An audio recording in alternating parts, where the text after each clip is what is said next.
We just had the most awesome conversation with Nicole Darin. She is an astrologist. She's a professional astrologer and microdosing coach, and she integrates the both of them. She's also a psychic to help you literally live your best life. Yes, she's also a psychic, and I feel like she's a professional tour guide for your life. Yes. And uses astrology and medicine, plant medicine, and her psychic abilities to be a lantern for where you are in your life. Yeah. And it's like she can help you with finding out who you are. She can help you with you on your healing journey. She can help you find your purpose. She can help teach you how to live in your purpose and make money doing it. I'm going to be honest, like we both said, we knew nothing about astrology outside of what our sun sign was. And I don't think a lot of people know more past that. You needed something deeper. Yeah, so we fucking got. We did. So I'm a Scorpio, and I feel like Scorpios get kind of this bad rap that they're dark, that they're psycho, incredibly loyal, but will, cut your dick off if you wrong them. And I was telling her before this interview, I'm like, I feel like, it's not necessarily wrong. I just feel like there's so much, like I'm so much more than that. Yeah. Than just these few little labels about who I am. And there's a deeper reasoning in maybe why I am the way that I am. Yeah. Not just like, this is who you are. She fucking schooled you. She did. Wow. That was crazy. Tell me what you were saying earlier about like the Summer House episode. Okay. So I watch a show on Bravo TV called Summer House. And this past season, there's this girl named Gabby. And I forgot what her sun sign was. But she's single, and any male she meets, she immediately asks them what their sign is. And let's say they're like, oh, I'm a Taurus. And she'll say, oh, I can't talk to you because you're a Taurus. We're not compatible. And we'll just walk away. Like there was this one episode, this guy was tall, dark, handsome, jacked, seemed incredibly nice, incredibly like soft. And she's like, what are you? And he said, I don't know. He said he was a Cancer. And she's like, yeah, no, we don't have anything in common. And just wrote him off. And I'm like, there's so much more to that than what their sun sign is. Those are like cookie cutter horoscopes. Yeah. Those are cookie cutter astrology. And what did she say that was? She called it pop astrology. Yeah, where it's like we have like these memes and we see these TikToks about like our signs and astrology, and it's this is what you're compatible with, and this is so much deeper than that. It's so much more than that. I feel like that's with everything that we've ever looked at in our lives, where we take a little bit of a look under the surface of what it actually is, and our minds are fucking blown. Because you said that about like the Summer House girl and me like, oh, you're a Taurus, whatever. And I'm like, okay, but like what we learned about it is, okay, that's your ego. That's not your purpose. That's not your soul. Like what you're rising to be, like your rising sign is like the potential that you have and what you're working towards. So maybe the rising sign is the thing that you're attracted to and not their fucking Taurus cookie cutter astrology sign. And also there are a lot of people who I know who are like, oh, you were one of them. Oh, I'm a Capricorn. That doesn't really add up. I don't really seem like I'm a Capricorn. But which is why I never got into astrology in the first place. Yeah, and like, you've said that a lot. It doesn't fucking make sense to me. But then when you talk to a professional astrologer, your shit got rocked. It's not even a route I would have ever picked to go down. I am so excited that we had her on. I'm so excited that she explained these things in further detail. She really kind of like rocked my world a little bit, and yours too, I'm sure. Oh, yeah. And gave us really good insight of like how we're going to show up together. Yeah. Like with this podcast and where we're going to go with it. Our strengths. There was so much validation in that. Yeah. I feel like anybody who's knocking astrology doesn't know enough about it. You haven't met Nicole. Well, and it's like so much of what we talk about. Like anyone who has knocked plant medicine, it's usually people who don't really know anything about plant medicine. Right. And it's kind of like that with everything in life. Everything in life. This is very much like our motto. Like, yeah, this is our bread and butter, baby. Be curious, because there is always something more to learn when you are open to learning. And I don't know, this is just like, to me, this is just going to be another modality of healing and a tool that we can go to in our journeys. Absolutely. And you know what I love about us? About us? Yes. Tell me. Because we don't know everything and we show up owning that we don't know everything and we just want to learn. We get put in these situations where our shit gets rocked. We learn so much about ourselves. We learn about how, to move forward with our business. And it just kind of is a testament of our past selves who weren't in this space. We weren't open to learning. Yeah. We maybe thought we had all the answers. And I think what a freeing position to be in, to be like, no, I don't know anything. Teach I don't know me. Shit about fuck. Yeah. Teach me. And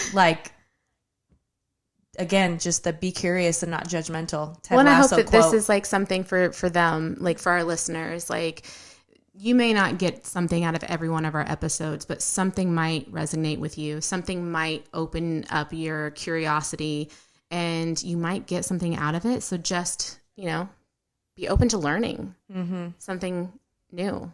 Yeah. That's it. Yeah. You know how you tease me about being a human design bully? Now I'm going to be like, what's your rising moon, sun, star? That's not how you say You're it. in the 8th house. No, I'm gonna be honest. This is not a rabbit hole. I don't think I will ever go down. I will just utilize someone like Nicole. Yeah. Probably it's gonna be Nicole. I will utilize Nicole and her services for when I need a little bit more guidance. Yeah. Because this is too big of a wheelhouse for me. It is very confusing. So I highly encourage, to use her services to help you in whatever facet of your life. Absolutely. We love her. We do. So can't wait for you guys to listen. And at the end, we give a little bit of a preview of something that might possibly happen.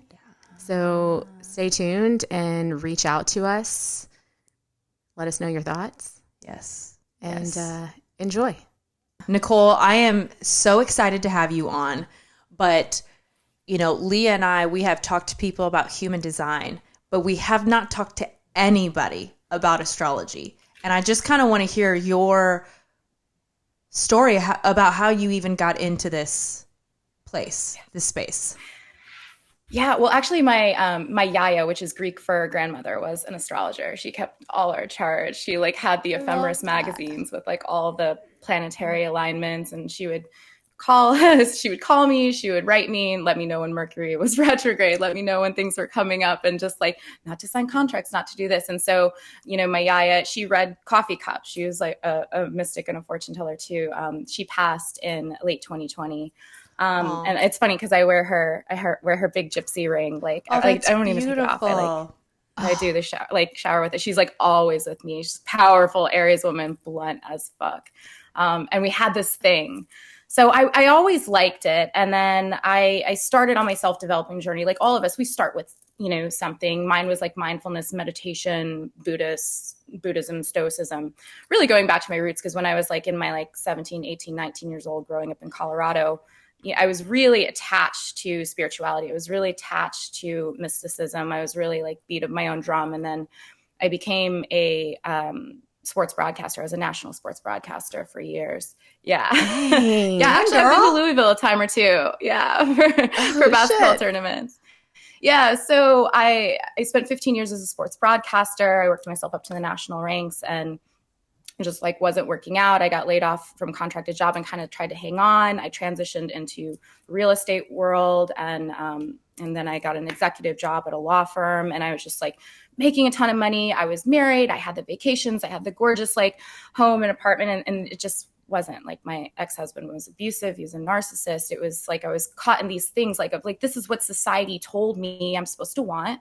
This is what like it's supposed to be satiating. I was addicted to shopping. Like it was just filling holes. And so I found myself back on this mindfulness path, like meditating twice a day, like back in like Buddhism, Stoicism, and then researching just tons of psychology.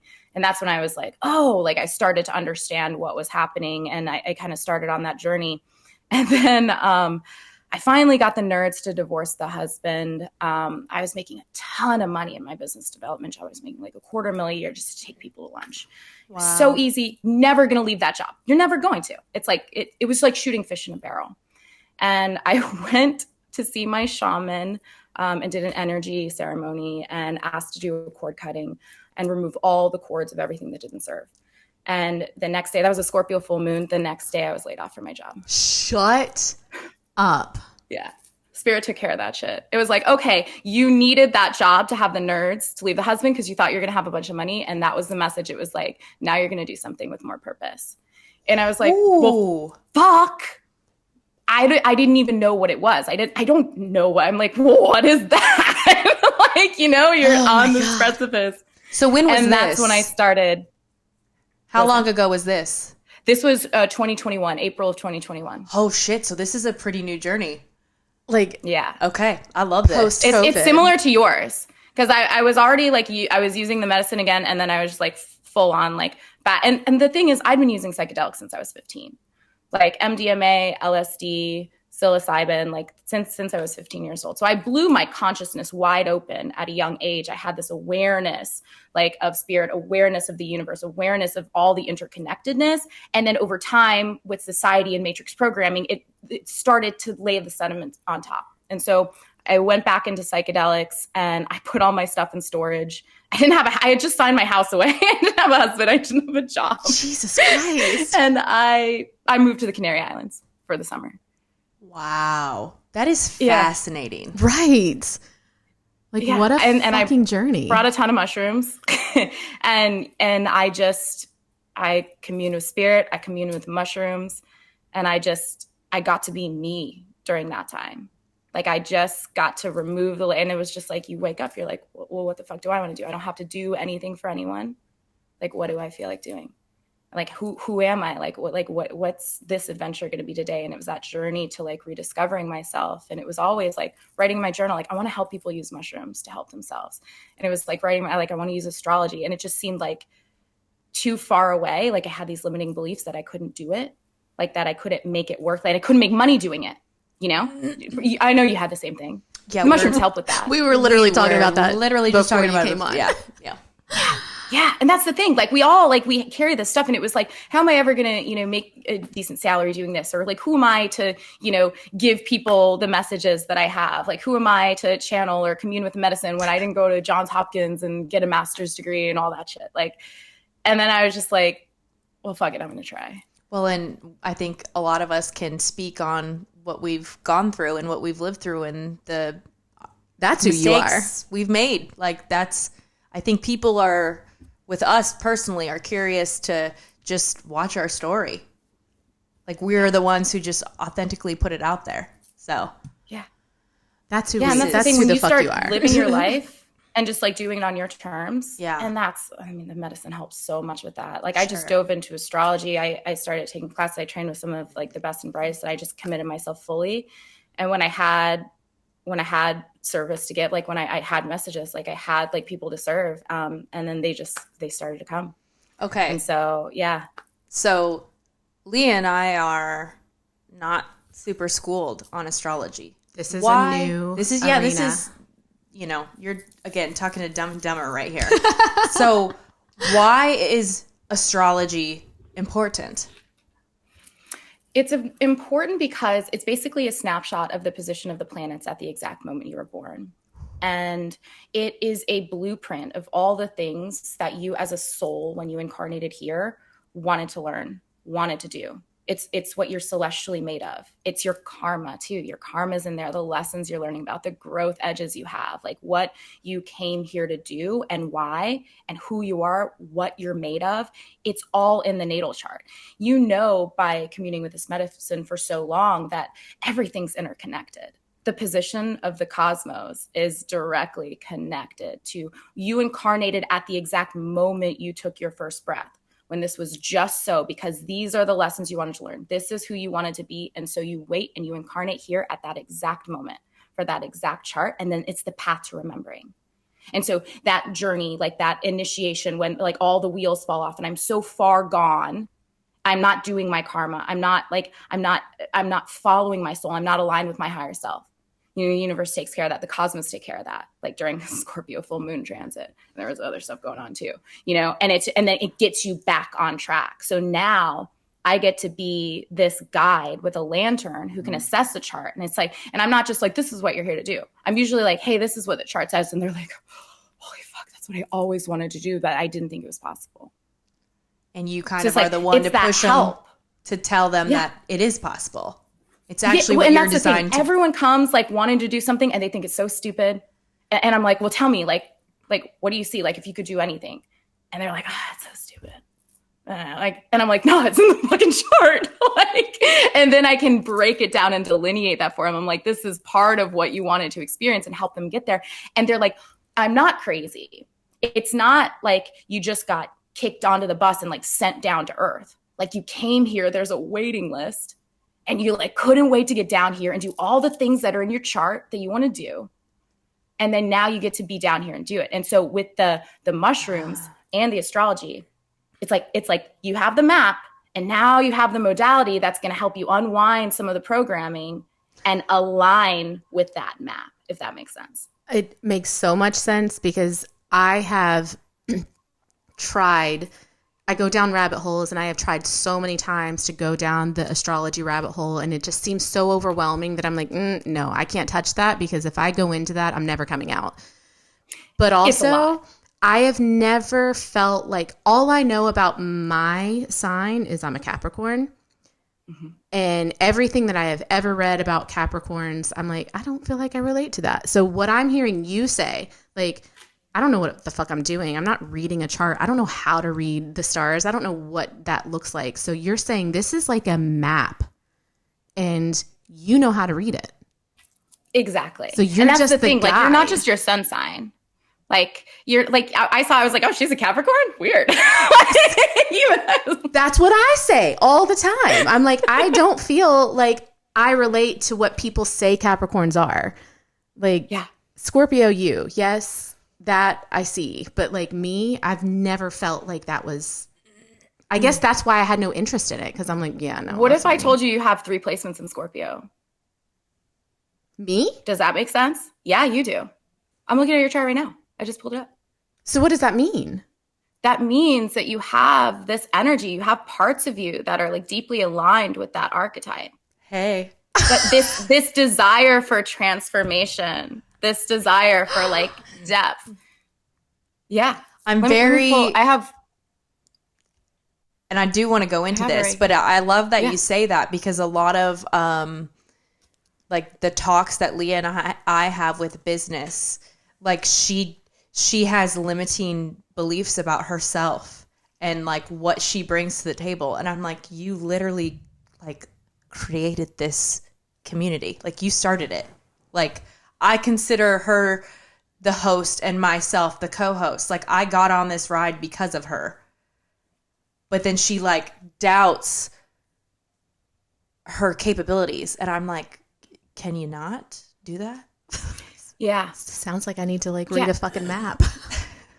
Yeah. And that's the thing. Like astrology is such a lifelong practice. Like when I say I studied for I studied full time for like, I study every day. Like I keep studying because it's like one of those things where you like, you could study like for years and there's still like more to look at, like more to see. And the real study isn't like in sitting down and like talking to the people.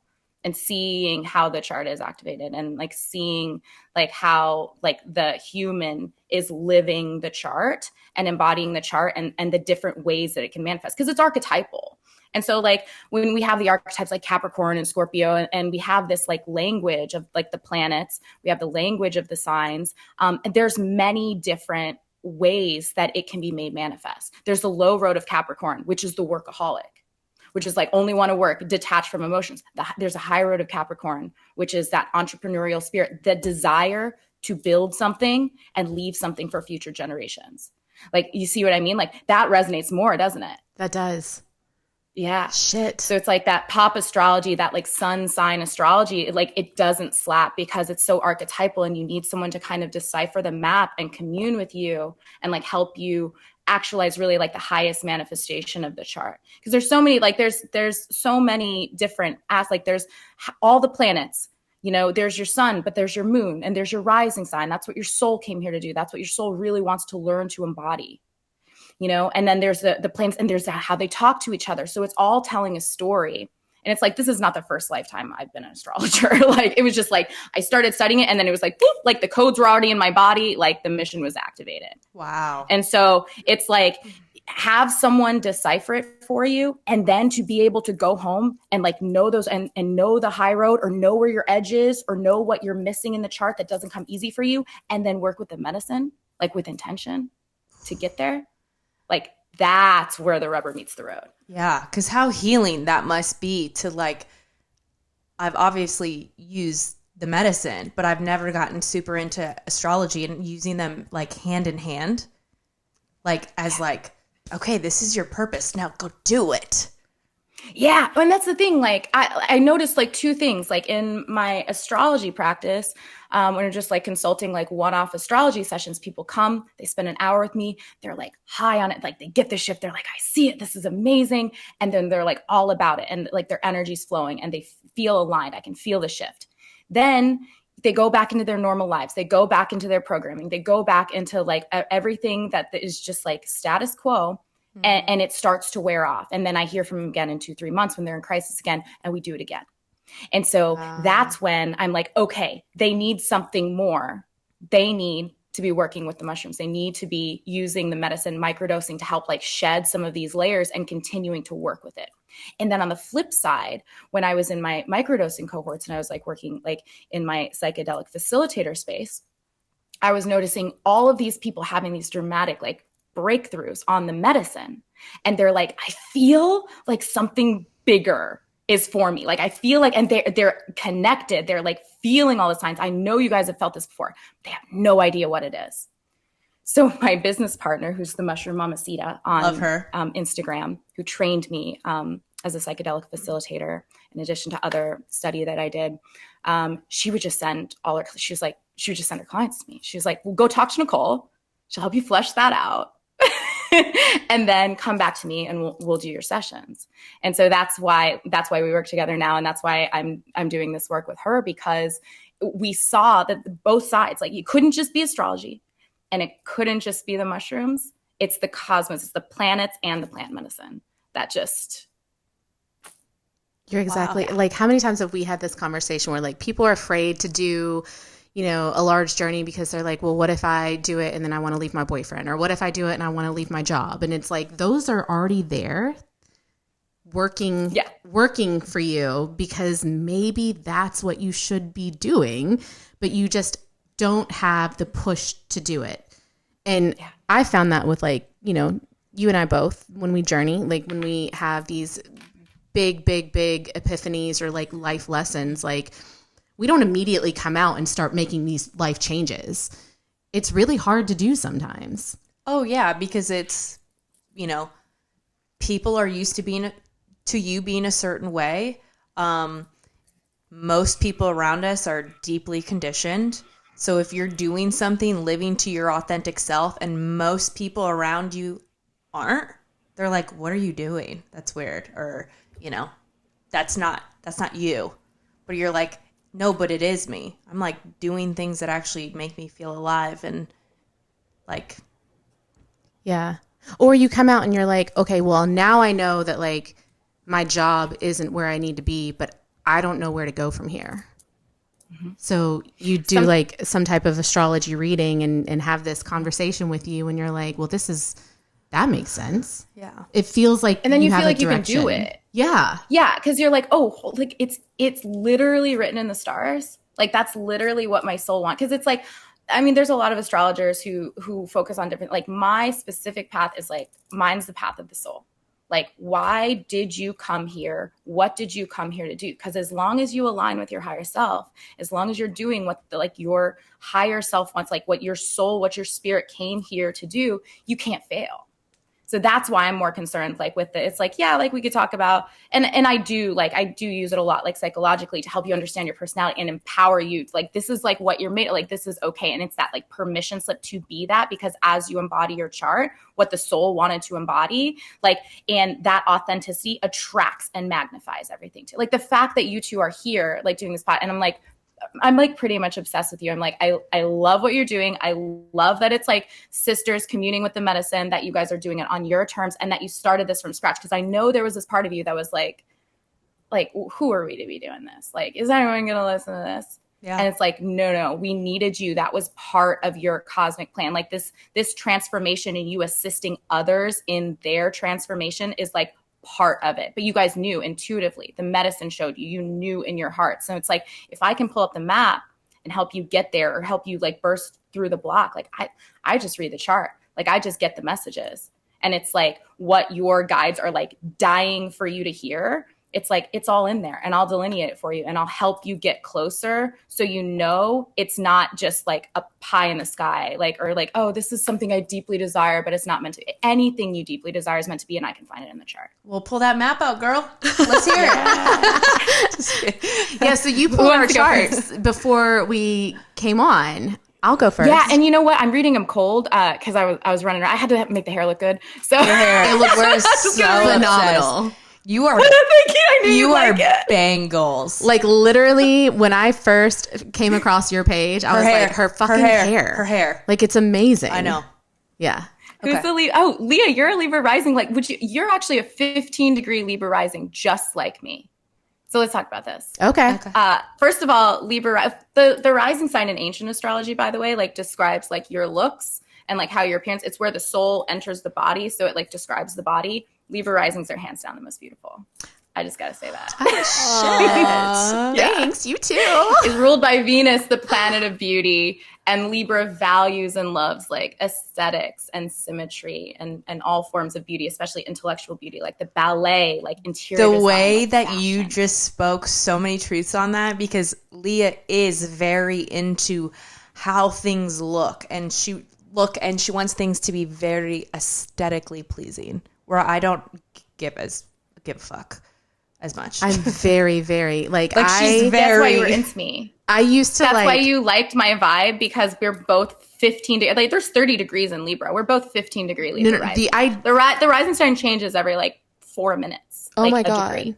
So we're the exact same 15-degree Libra, and you're like, I'm obsessed with your. I'm like, I'm obsessed with your aesthetic. Can I be on your podcast? Yeah. Like her videos, like I don't know where you do them. Your living room, like everything in your like background. I'm like, I want that. I want that. I want that. I want my house to look like that. I want my room to look like that. Like I am very much into aesthetically pleasing things. That's so funny. But I literally got mad at my husband one time because he came home with like a Kool-Aid pitcher that was like red. I'm your husband. I would be mad too. And I was like, you didn't want to run that purchase by me first? Like that doesn't go with anything in our house. Yeah. That's not cute. That's not pretty.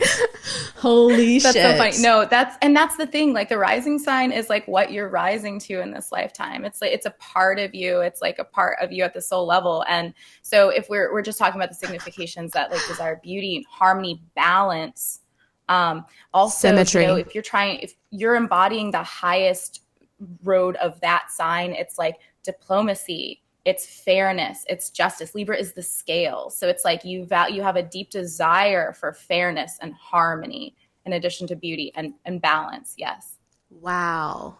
Okay. That makes so much sense. So you're a Libra rising. Okay. Yeah. Let's see what your soul assignment is, Christine. Oh, I know what yours is. Yours is fucking lit. You're Scorpio rising and a Scorpio sun. I feel like Scorpios get like a really bad rap. They get such a bad rap. That's why I'm just going to like burst this down. First of all, Okay. in esoteric astrology, Scorpio is considered the highest sign. And you're going to fucking love this.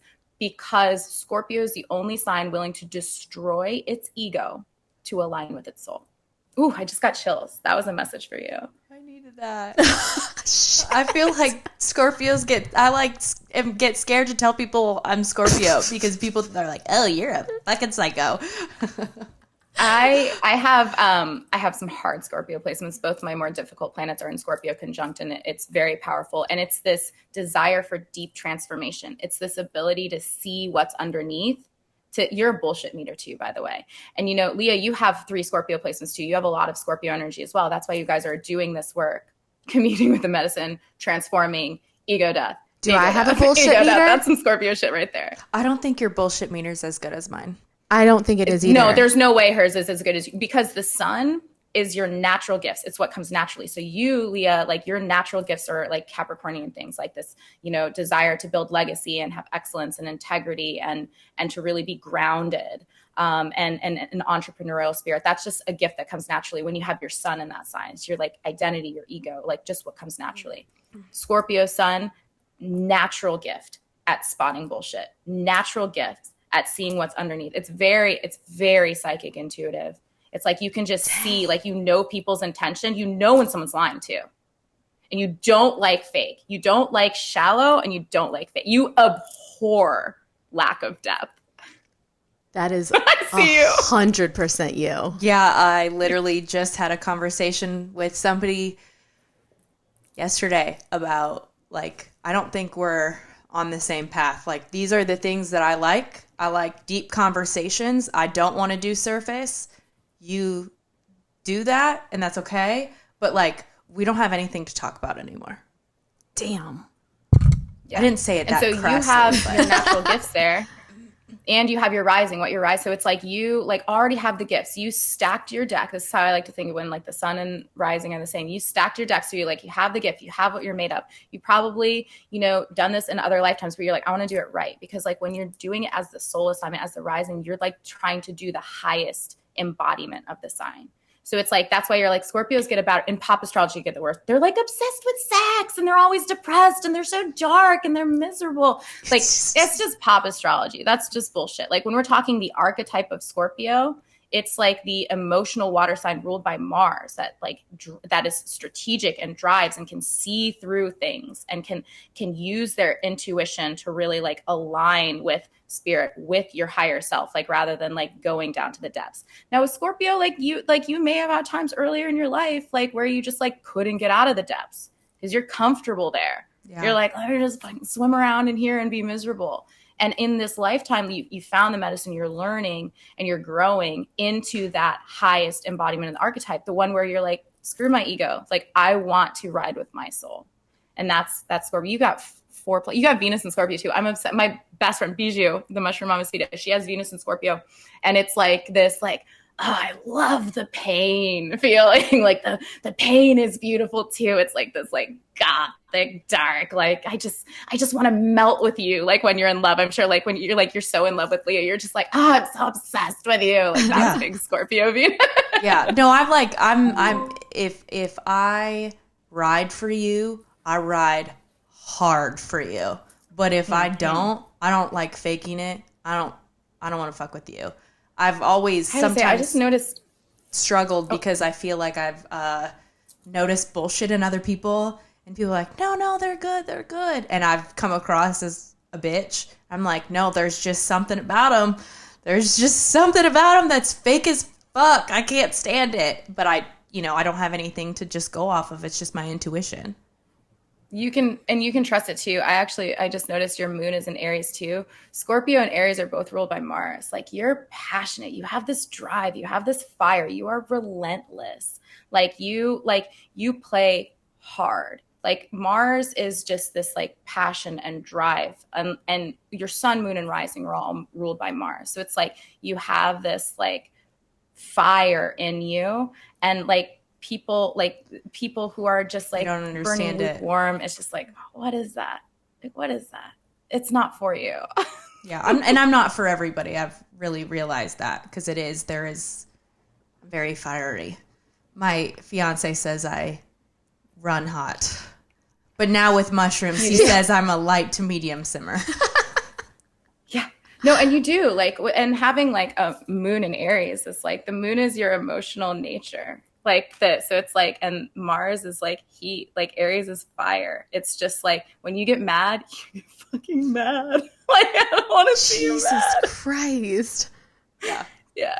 Yeah, no, it's scary. It doesn't come out very often, but like if I really got really like mad at you, I don't want to see it. You'd be super terrified. I'd be like cowering in a corner. I don't do well with that. Yeah. Yeah, you just pop off. I do pop off. Yeah. Yeah. Let me see what your moon is, Leah.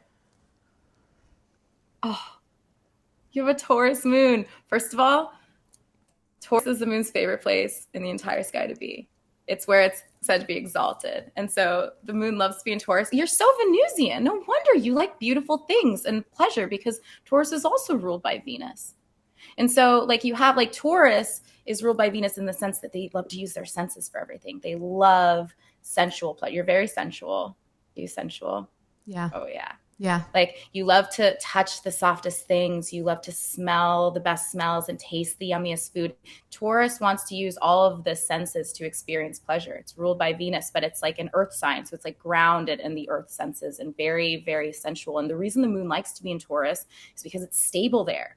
Taurus provides resources and is grounded and stable. And so your emotional nature, like when you're feeling safe, secure, like you have enough money in the bank, like you have your creature comforts, like you have your like pretty home and all like your yummy things, that's when you feel best emotionally. So the touch thing, this came up, I feel like after conflict, like I kept hearing this word, like I need connection after conflict. And I was trying to explain this to my husband, like, no, I don't need sex. I need touch.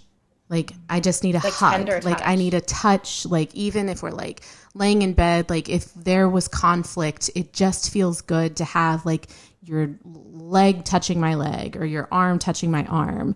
You don't have to rub my back, like just physical touch, period. Calms me down. And it's because it activates your senses and you're very sensual. Like your smell, your taste, your touch, like all of those things like really affect you at an emotional level. I will also say your moon is in the 8th house of transformation, death, and rebirth. So it's like that's also something that really speaks to you in this lifetime. Like you also love to go deep, love to transform, are interested in intimacy and intimate connections and really like going deeper. Plus you have 3 planets in Scorpio as well. So yeah, you guys are both very like big. The 8th house is associated with Scorpio. You guys are big Scorpio vibes. I'm obsessed. I have big Scorpio vibes too. So I'm obsessed with them. I have to get on their pod. I know we're cut from the same cloth. And then I saw the charts. I was like, oh yeah. I love that. So what is the 8th house? What does that mean? The 8th house. So basically the chart is like divided into 12 different houses, and where the planets are falling in the houses like is telling you a story. So it's like if the planet is the energy, so it's like the moon is your emotional body and the sign is kind of like the flavor of that energy, and that's Taurus, and it's very sensual. The 8th house, like the house it's in, is telling you kind of what area of your life you're experiencing that the most in. So we can look at it in a psychological lens and know she likes like deep transformation and all that. I can also apply ancient timing techniques to determine what phases of your life you're in. If you're in an 8th house year, I'm like, oh, well, you're supposed to go inward. You're going to be going through some dark shit. Like it's going to be a hard year for you, like, and delineate it that way. Or if you're in, a 7th house year, issues with relationships, contracts, like commitments are going to start coming up. So it's like the houses can also tell a story of, I do this from a psychological lens, but like during the course of a consultation, it's like people want to understand where they are and where they're going. And like, why do I feel so isolated? It's like you're in a 12th house year. That's the house of isolation, hidden things, mental institutions. Like that's when you go inward and just like do this like deep, and it feels lonely. You feel lonely when you're in a 12th house year. And so like when I look at transits and when I apply ancient timing techniques, like I can even get more specific to the person of like what they're going through, why, and also when it's going to end. Because we know, like, that's the thing, like we know it's not going to last forever, but it's really nice. Like I got this big book, like let's see where this is. I got this big book of where every planet is in the sky for 100 years, every single planet. So it's like, I can tell you exactly what I can look at the trends and be like, okay, but you're going to be out of it on this date. Or like, it's going to start to ease up on this date, or you're going to have your next birthday and then you're going to be in a new type of year. So it's like, people want to know, like, when's it going to end? And I actually can give them like really precise information on that, which is great because then you don't feel like you're just going to drown.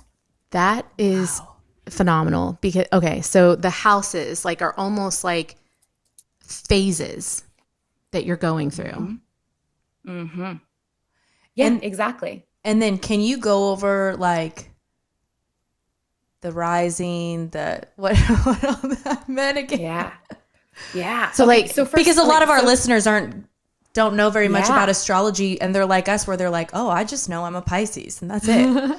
Yeah. And so you probably know your sun sign, and that's just like, that's your ego. That's your identity. I say it's like the avatar you're playing in this lifetime. Like you come down and you want Pisces gifts and you want to just be really good at Pisces stuff. And that's why the sun sign is most recognizable. A lot of times, like people are like, oh, you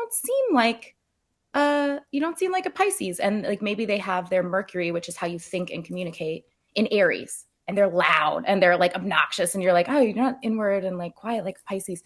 And that's because like the different planets say different things. So Mercury is like your mind and your communication. Venus is how you love, how you show love, and how you like to experience love, what your values are, what brings you pleasure. The moon is your emotional nature, your emotional body, like what you need to feel safe and satiated emotionally. The most important thing, hands down, is the rising sign. And you need a birth time to calculate that. You need to, because the rising sign changes every 2 hours. And so the rising sign is what you're rising to in this lifetime. In soul-based evolutionary astrology, esoteric astrology, that's the archetype you're trying to embody in this lifetime. That's what you're rising to. It's the sign that was rising on the eastern horizon at the moment you took your first breath. And your Mars is what drives you, your passion. So that all these planets have different meanings, different significations, and they describe a different part about you when we're looking through a psychological lens. Like when we're looking through a timing lens of like the phases like you're supposed to be in, if you're in a Mars activation, Mars is difficult. Mars cuts, burns, breaks. Mars is like the Tower card in tarot. Like I was in a Mars year when everything fell apart, when I had my Tower moment, So it's like, it also just can describe the phases that you're going through and what you're going to experience in this time too. And so there's a lot of different ways to read the chart.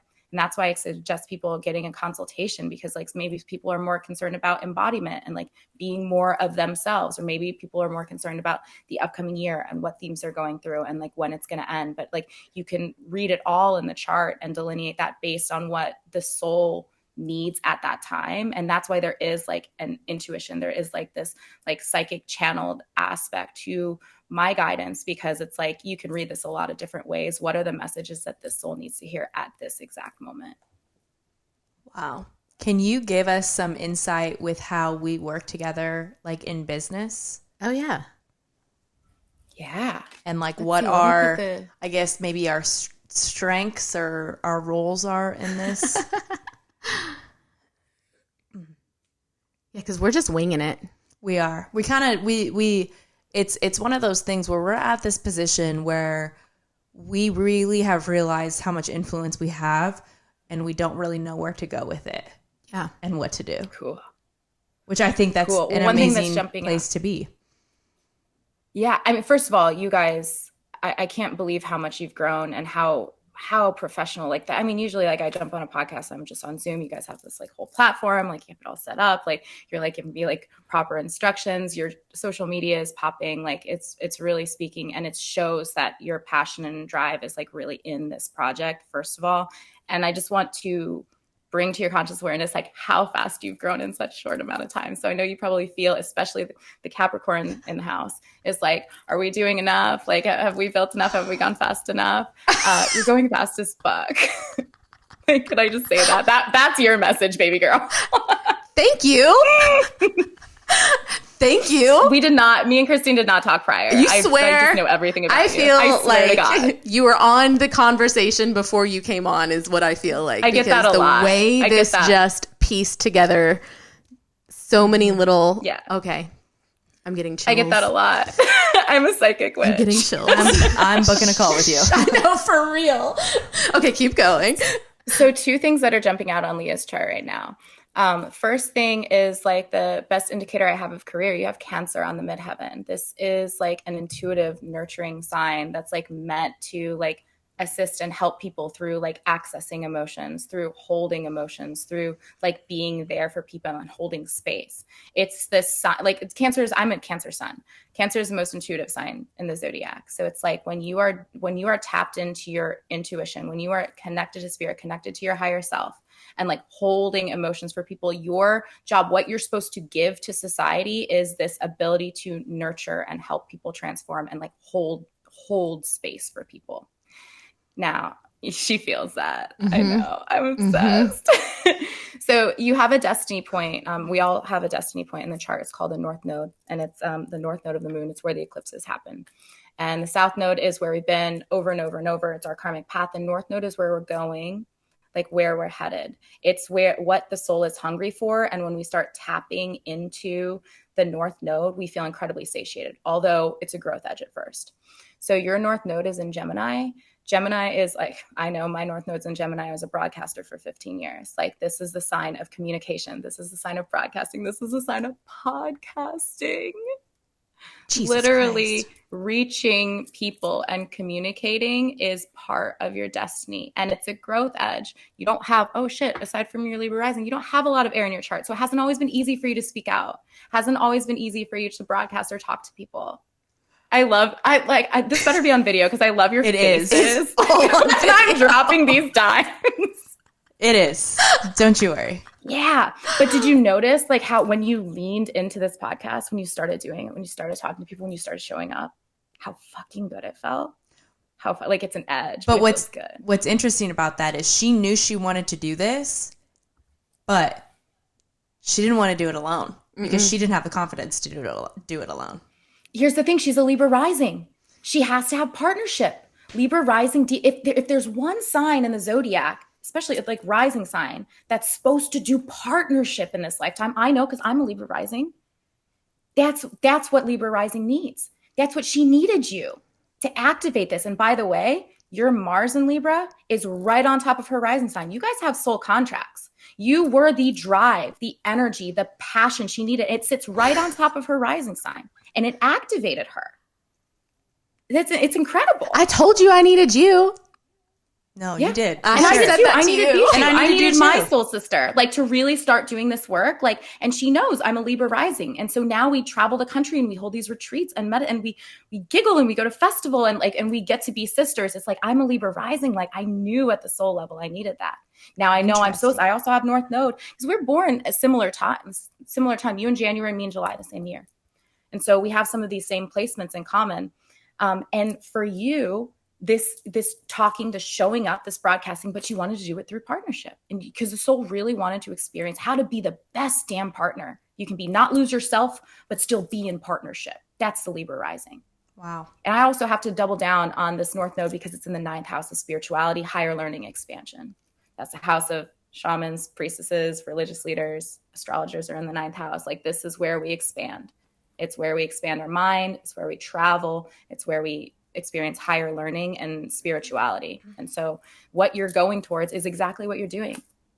Like you're sharing this medicine work. You're sharing like higher learning. It's like you're sharing everything you learn with the masses. You're communicating, you're broadcasting.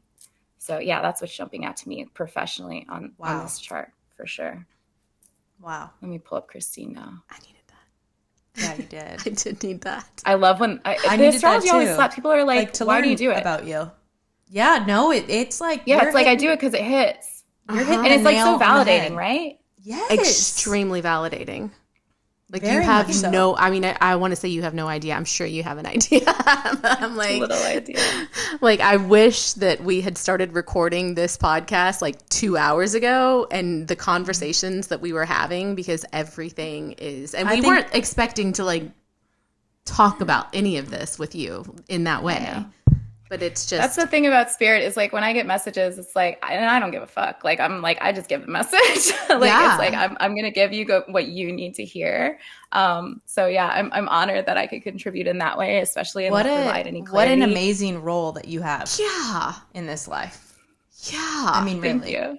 Yeah. I love it. Thank you. Yeah. It's awesome. It's so empowering. And it's like, I just, to be a lantern for incredible souls, like, and to be able to like help people on their path to remembering, to self-actualization. It's way better than taking people to lunch as an executive.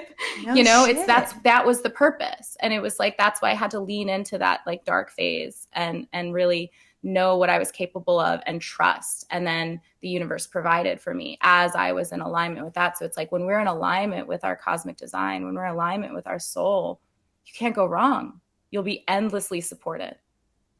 Wow. Okay, do Christine. do Christine. Let's hear you. Oh, this is perfect. I'm gonna stick with the midheaven, which is our career indicator, and the destiny point too. For you, your career indicator, which is the midheaven, is in the sign of Leo. Leo is the star archetype. Leo takes up space, courageous leader, is able to shine and be up front, center stage, and really take up space authentically. So when you are embodying like your big star, and I'm thinking like, okay, my favorite Leo to like reference in sessions, Jennifer Lopez. Okay. She gives zero fucks. She is authentically her. She's like, she shakes it. She does her thing. She like takes up space and she loves, and she's authentic about it. And so like the more you show up, take up space, shine. And the thing is, the highest road of the Leo archetype is like you shine to give other people permission to shine. Like you're shining, you're taking up space shows people that it's okay. And that's what you're doing here, showing up. Like being on social media, talking on the podcast, like saying like unpopular truths, things that you've learned that trigger people, probably triggering all the other moms on the block, which I freaking live for. I have an Aquarius moon. I'm like, yeah, shake things up, be different. Let's push those buttons. Yeah. Yeah. So when you're embodying like that and you're taking up space and you're shining, like that's when you're succeeding. Like that's what you're supposed to be doing and putting forth in this lifetime. This is your legacy, is to take up space, to shine, to show other people how to do that too. Because Leo's ruled by the heart. Like Leo rules the heart. So it's like this big lion heart that leads the way, that helps you shine forth, take up space, be authentic. And then your career will be advanced through that. Love that. Yes. That's so accurate. Your North Node is in Aries. Oh, which is cool. You're having your nodal return like this summer. The North Node is like where we're karmically going, like what our destiny is. It's right on your moon too. In the sign of Aries, this is the sign of the warrior. This is big fire energy. You have 1, 2, 3, 4 planets plus the North Node plus the midheaven. You're just so much fire and passion. And that's like where Aries is like paving the way. I like to say about Aries, like shoot first, aim second. Like just get out there and go. You know what's funny? And so when you're doing that, is earlier. Does that resonate? Yeah, because earlier I was talking about like Leah is like worried about like I guess maybe someone saying no or shooting us down, where I'm like, ask for forgiveness. Aim high. Yeah, ask for forgiveness instead of permission. You always say aim high. Yeah. Shoot high. And just try it. Yeah. And just like try it. That's the thing. Aries is the first sign in the zodiac. Aries starts everything out. It's just this like rocket booster, just like going, trying, like just shooting your shot. And so in this lifetime, when you have North Node in Aries, it's all about like being a leader, being your own North Star, just going for it. And the rest will follow. It's happening in your 6th house of work, health, pets are all. Do you have pets? Yeah, I do. Yeah, pets are in the 6th house. Usually you got like 3 planets. Jupiter there. So you have a few pets, right? Yeah, I do. Jupiter is abundance and it expands. So typically when I see Jupiter in the 6th house, like people are like, oh yeah, I got 3 cats. I got a mouse, a gecko. I literally used to host puppy yoga classes. So yeah. For work? It's in the 6th house of work too. Yeah. I literally had a gym named after my dog. So yeah. Literally, the name of it was your dog's name. The name of my gym was my dog's name. I'm obsessed. Wow. Yeah, the 6th house is also like health. Like, so having your moon, which is where you feel safe and comfortable, Jupiter, which is where you expand, and the North Node, like having an interest in all matters of health and fitness, and your daily routine is very important. Your pets are very important. Your like work, your day-to-day work is also very important to you. Wow. Holy shit. I want to backtrack. What were you saying about this summer with her? What was I saying about this summer? We were having a conversation about summer earlier before we talked to you. So I'm curious about what that meant. Yeah. Oh, cool. Okay, I'm glad you mentioned that, because Venus is going to be in the sign of Leo right now until October. And Venus brings gifts, niceness, pleasure, like all the good stuff. And so Venus is transiting your 10th house of career and legacy. Like how you show up right now, how you take up space, and as a Libra rising Leo, it's in your 11th house of friends, groups, networks, associations. Also, it would be like broadcasting, how you reach networks and associations, things like that. So the area of your house that Venus is transiting, because like usually Venus just blows through a sign, it's just a month long, but there's a retrograde happening. And when we have a retrograde happening, it doesn't happen often with Venus, we get a review of our values. Remember, Venus is values and what we love. And so like your values around, your career and your legacy and how you show up and how you take up space in that. And for Leah, it's like how you associate with your networks, groups, friends, associations. Also, hopes and dreams are in the 11th house. It's a really positive house to have this transit happening in. So it's like when Venus goes retrograde, I think in like a week or so, then there's going to be this like reflection. Like I think of retrograde as like reflection, review of like, where are my values? Like, where am I going? Like, how am I aligned with my values? And in the sign of Leo, it's like, how do I take up space? How do I be authentic? How do I show the fuck up? How do I say it with my chest? You know what I mean? Holy shit. I know. The wheels are turning. Yeah. This is crazy. Okay, so I've seen a lot on TikTok. I mean, the New York Times that not TikTok, New York Times. New York Times. I'm going to use that. Yeah. The New York Times, I read, not watched on TikTok, that this is the year of Scorpio, Aquarius, and one other one. I don't remember. It was probably Scorpio, Taurus, Aquarius, and yes. Leo, the fixed signs. Yeah, and I think that probably has to do with the fact that the two greatest benefics, so the two like seemingly, okay, I'm Buddhist, so it's like what is good, what is bad, we can do that. But right. Like the two planets that bring the most good by our standards are Jupiter and Venus. And so Jupiter is transiting the sign of Taurus for the next year. And that has an effect on all the fixed signs because it forms an aspect to all the fixed signs. So that would be Taurus, Aquarius, Leo, and Scorpio. And now we have this 4-month of Venus going through Leo, which is another fixed sign. So all the fixed signs are getting this like really like boost of energy really through the whole time that Jupiter, which is the greatest benefic and really provides like a lot of gifts, abundance, expansion is in that sign. So I think that must be what the New York Times was talking about in that case. Okay. Because it is nice. Like a lot of like difficult transits happened and affected the fixed signs. And so that was part of, our destiny. Like you have like hard Scorpio placements, you have a lot of Leo placements. It's like, it was kind of getting you right, like getting things sorted out.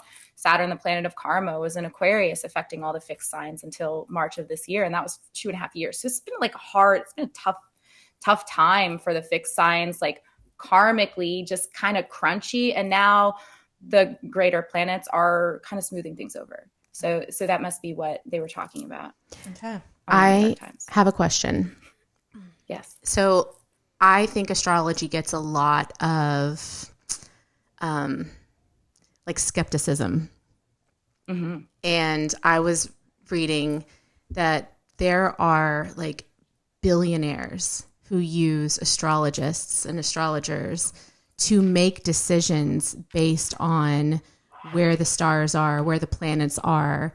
And there have even been, I swear to God, there's something like there have been studies and papers written and research written about the stars and where they're placed and how it affects decisions. So this isn't like, it's not just witchy woo woo. It's like stuff that has been used by people who are very, very, very high up in society who pretend like it's not a thing. You think it's because they don't like want us to know? Like, you think it's because they don't want everybody to know? I think it's because like it's considered a pseudoscience. And so it's like one of those things where it's like they use it because it works. I use it because it works. Like I get return clients, like I'm doing this work because it works. Like you guys are like, oh, because it works. Like, we will be returning. We will be clients.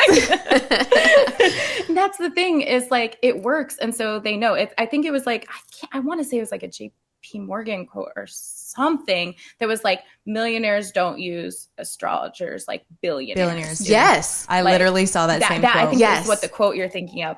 And it's like, why wouldn't you want to incorporate the knowledge of the cosmos? Like if you're going to do something anyway, and I do some electional astrology, like for clients too, especially for like big ceremonies that I do, projects that I do with my business partner, or like anything that I just like want to work. It's like, I'll look at the astrology. I'll like figure out like when I'm going to do it based on the date and time. A lot of people like to do it for their wedding. Like have a look at the astro weather. Because if you have like difficult planets and they're squaring and they're telling a story that is like not a great story, like why wouldn't you want better astrological weather, like to elect your times, to like make your contracts and to like do things that like really matter? Never even thought about that. I know. I'm engaged, so I'm going to be calling you up for a wedding date. Yeah. We'll have to find a good election. Or like whatever, if you already have a date, I'll be like, I don't know, boo. But what you were saying about like how like billionaires do that, like, and how other people think it's like weird or don't understand. My immediate thought was, before you even said that, was then they shouldn't do it. Leave it. Like, I'll take it. I'll do all this stuff, and I'll succeed. Yeah, they can. I'll succeed and be killing it, and they can be judging and hating, whatever. Right. And that's the thing is like, why not like use all of our opportunity to communicate like with the universe, to like communicate with the cosmos? I've time and time again, like I've had so many experiences where like, and part of my study, you know, early on, like I studied archetypal astrology and its effect during like altered states of consciousness with Stanislav Grof and Richard Tarnas, who's a gifted, you know, renowned astrologer. And all we did was study the correlation of the position of planets during altered states of consciousness and how it would shape the journey. I've experienced that firsthand on like an 8-gram hero dose. Like that was, we actually had to change the date of when it was going to be.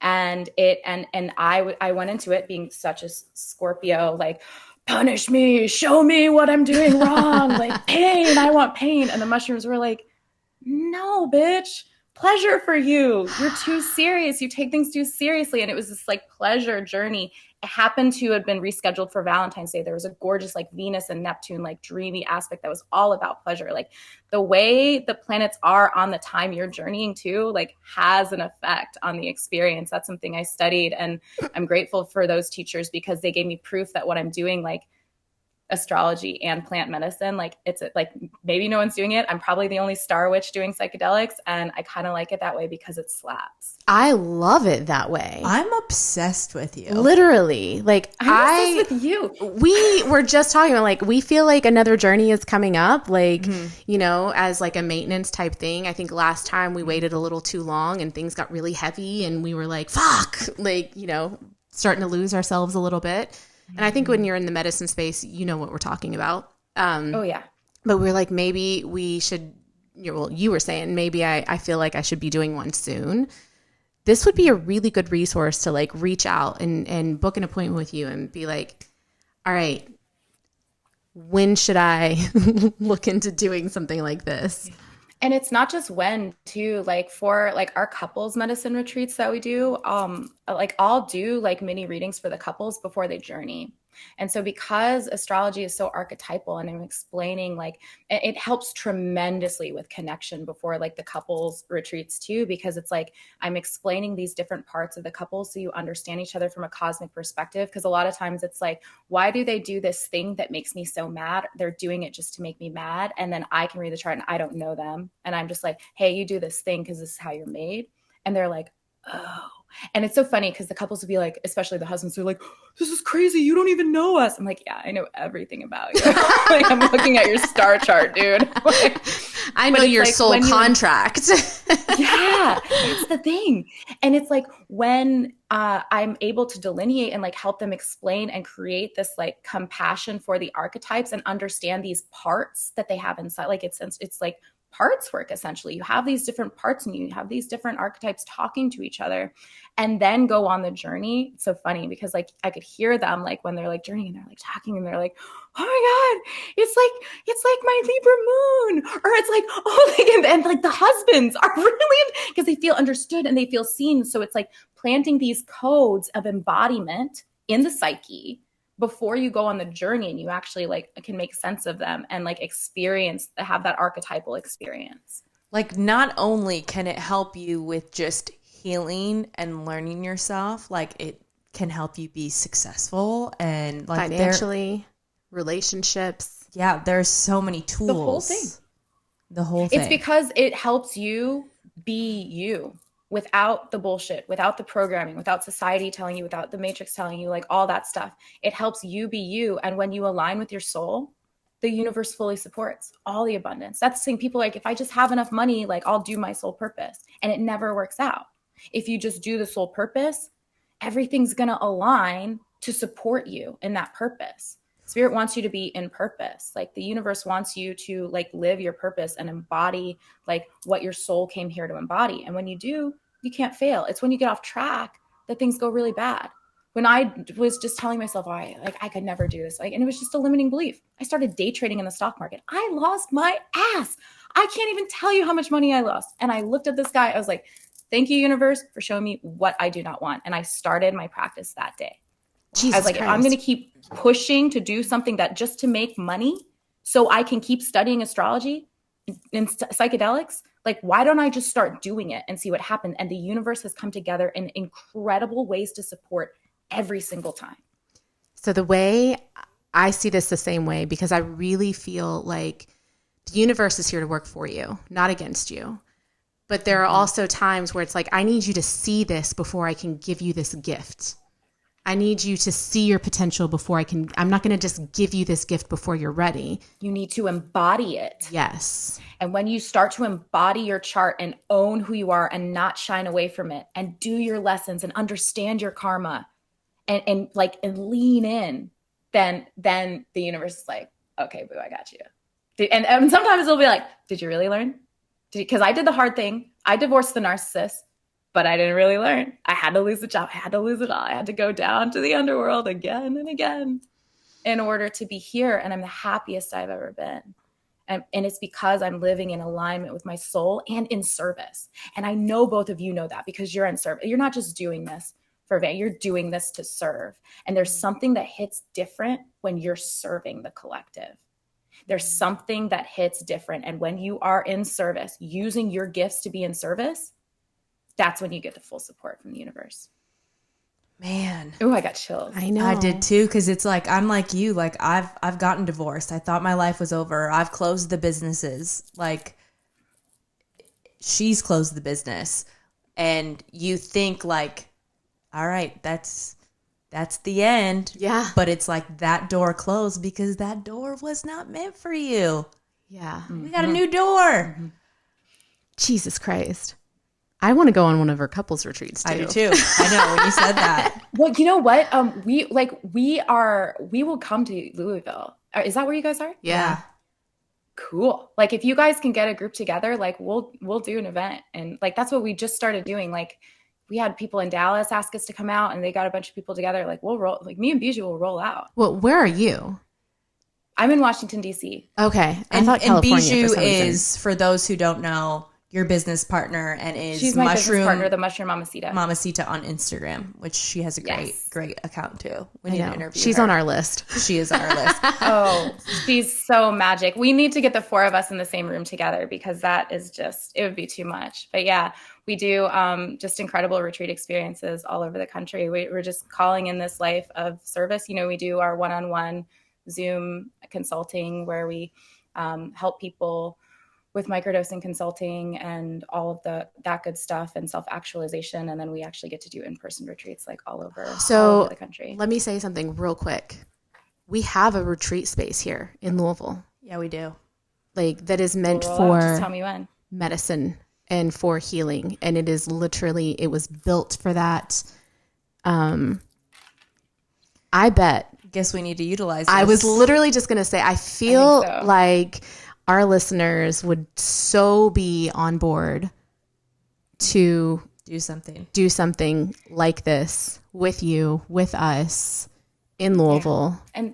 And that's what you're supposed to be doing. That's how you are serving. You're getting the word out. You're sharing, you're doing the unpopular thing that was and it's helping a lot of people. So it's always how can we serve? How can we serve the collective more? So it's just let me know. I'll roll out.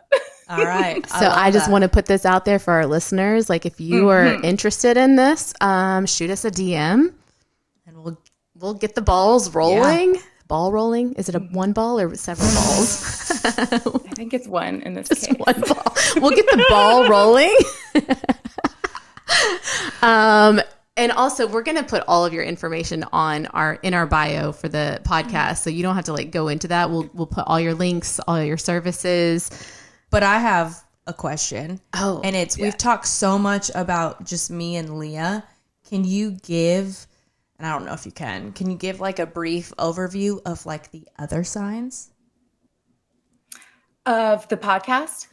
No, just of the other somebody who's listening and they're a Pisces, somebody who's listening and they're a Leo. So they just have insight a little bit about themselves. I feel that's going to be a little tougher. That's like a lecture length type thing. I'm sure. But I'm sure we could we could figure out something again. I will say the collective energy right now, if you're listening, and what is today? It's the 14th of June. It's all fire and air in the sky right now. So the energy is how do we take up space all summer long with Venus and Mars and Leo right now, transiting the sign of Leo. The energy is asking you to take up space. It's asking you to live authentically. It's asking you how you can shine more, how you can play more, because Leo rules the inner child. By the way, too, Christine, when you're in your inner child, when you're following joy, you can't go wrong in your career. I forgot to say that, but Leo's big inner child play energy. So it's see, talking about that. We were literally just talking about that. Yeah. That's why I interrupted my thought, and that's how spirit works. And channels through me. It's oh no, you have another thing and sometimes I'm guys, hold on. I'm trying I love that. I just got back from the beach and I had sent Leah a picture of me and my stepdaughter in goggles. And I'm I'm not that adult at the beach who's just sitting there. She literally, I am playing in the water. I'm playing mermaids. I'm doing all of the things. I am 12. The more you show that, the better your career and legacy and the way you're seen in the world and the projects you put out are, the more you tap into your inner child. That's why I was thinking about how everyone should be playing right now. That's why I'm saying it's hot girl summer until October 8th, when Venus leaves Leo. It's finding pleasure in being seen, finding pleasure in play, finding pleasure in showing up and shining and being big. That's the big collective energy right now. And as the sun moves into Cancer on the 21st, it's going to be more of an inward time as well. So it's how do I shine and also honor what I need to feel safe and comfy? How do I make myself feel good and yummy and emotionally fill up my cup too? So that's just some of the energy that collectively we're working with right now, and how it interacts and how it talks to your own birth chart. We can get even more specific, and that's why I recommend people. So that message is for everybody. Yeah. Oh yeah. That is not that's the collective specific energy. That's what's happening in the sky. Okay. So play this summer. I love that. Pulling my arm. You won't regret it. Take up space. Please take up more space. To everyone who feels I feel society is just oh, don't be too big. Don't be too flashy. Don't, and it's and then we get in this thing where we celebrity worship. So it's okay, but so celebrities can be flashy and we worship them, but we can't tap into that energy. The energy is archetypal. We're supposed to shine. We're supposed to take up space. We're supposed to give our sisters permission to take up space. Us looking hot and sexy gives other sisters permission to look hot and sexy, to feel themselves. That is so important in society. Yes. Okay, my last question, closing question. Okay. If you had to sit with one medicine the rest of your life, what and why? Till death. Mushrooms till death. Because there's this, and I love a few of the other ones. But the mushrooms have such an intelligence. They're like my little like alien friends that just have this incredible intelligence that bring us back into the earth, that bring us back into our bodies, especially that connection to be able to be in your body when you are, using the mushrooms is so special. So yeah. And also just the fact that they're just helpers. Like the other ones are like cool, like, MDMA, but you get that serotonin dump. It's like, no, they're helpers and they help with whatever you need. And you always get exactly what you need. They always know. No more, no less. Remember, I'm like, punish me. And they're like, no, bitch, pleasure for you. And I'm like, cool. Like, I just did. Like, great. Yeah. But they know. They know better than us sometimes. And that's why it had to be. Absolutely. They absolutely do. That's why I'm like, I always say that mushrooms feel like home. Like that's the medicine that feels like home to me. Mm-hmm. Oh, okay. We lied. So we've been doing this with our guests. We have this game called The And. This is the last one. I'm sorry. I could be here all day. I could talk to you all day. But we just ask our guests random questions. So this card, it says, and I think I already kind of have an idea. Describe a time where your failure resulted in the best thing that could have happened. Oh, yeah. Yeah. I think I already said the thing that just came. I mean, like, losing my ass in the stock market. Getting divorced. It's like, what are you doing? Like, you're trying everything to avoid what you're really meant to do. Yeah. Like, and it needed to hurt. It couldn't just be a little, it needed to hurt. And it hurt. And it hurt enough for me to do this and commit to this and to commit to serving and sharing my weirdly unique gifts and ultimate just the experience of such pleasure and alignment. I had to lose my ass. I had to really go to the depths in order to come back up and do it right. And now I don't question anymore. Now I just roll with spirit. I just trust. You're like, whatever you say, okay.